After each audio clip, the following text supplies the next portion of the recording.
Bonjour tous, je m'appelle Izuhiko Yamazaki. Je suis un journaliste japonais indépendant de médias internet. Je suis également un activiste politico-social.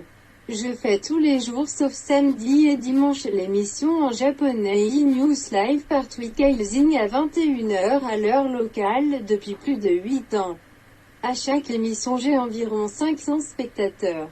J'ai commencé l'émission franco-japonaise le 7 octobre 2015 pour le but de m'adresser directement aux 220 millions de peuples francophones dans le monde entier pour faire les savoir la vérité cachée et inconnue sur le Japon et sur le monde.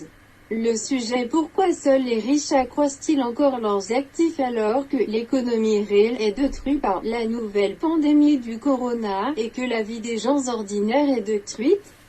Tout d'abord, l'énorme quantité d'actifs nationaux, CRE, par les gouvernements et les banques centrales de chaque pays au nom de contre-mesures contre Corona, a été investies dans l'économie financière au lieu de l'économie réelle détruite.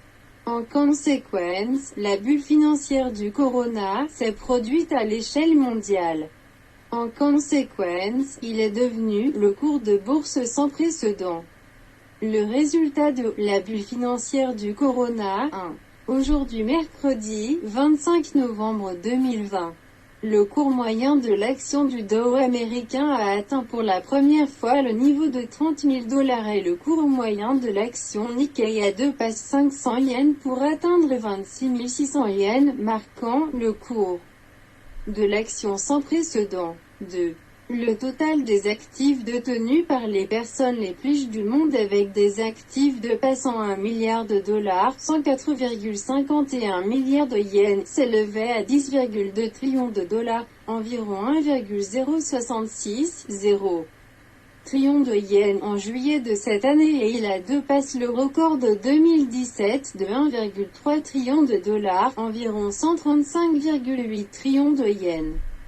3.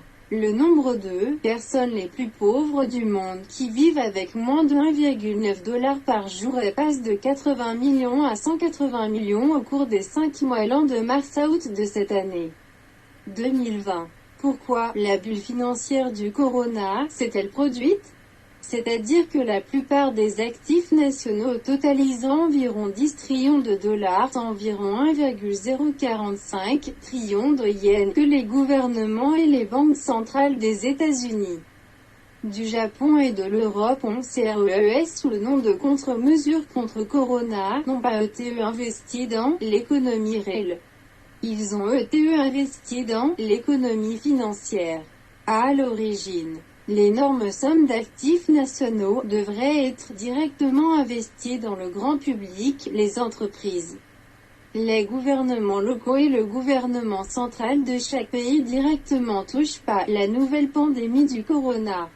Cependant, la plupart de l'énorme somme d'actifs nationaux ont été investis dans l'économie financière que la mafia financière internationale de Rothschild contrôle et non dans l'économie réelle par le système de actuel des distributions d'actifs nationaux exclusivement contrôlé par eux. Comment pouvons-nous arrêter la bulle financière du corona et relancer l'économie réelle détruite? Autrement dit, il nous faudrait transformer, de façon révolutionnaire, le système de distribution des actifs nationaux, de sorte que les fonds de contre-mesures Corona, CRES, par le gouvernement et la banque centrale de chaque pays soient directement investis dans l'économie réelle détruite. Pour cela, la première chose que le grand public de chaque pays devrait faire est de nationaliser à 100% la banque centrale et de retrouver le droit d'émission de monnaie, le privilège de création de crédit. En conséquence, les actifs nationaux émis par le gouvernement et la banque centrale ne pourront pas être investis dans l'économie financière et ils ne seront investis que dans l'économie réelle pour le bien-être national. La deuxième chose à faire est d'abolir l'émission d'obligations d'État, le privilège de création de crédit que le gouvernement monopolise et d'arrêter l'augmentation de la dette nationale.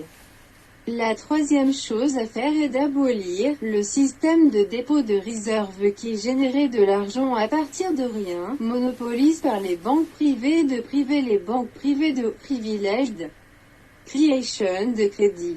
Les banques privées prêtent pour la croissance de l'économie réelle et les prêts devraient être interdits à l'économie financière. La quatrième chose à faire est de taxer l'économie financière plutôt que l'économie réelle.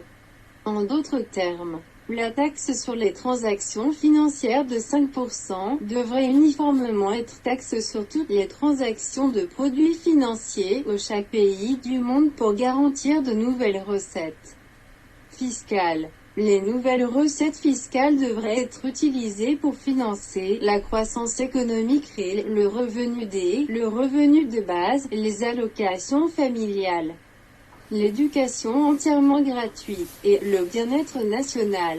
Fin.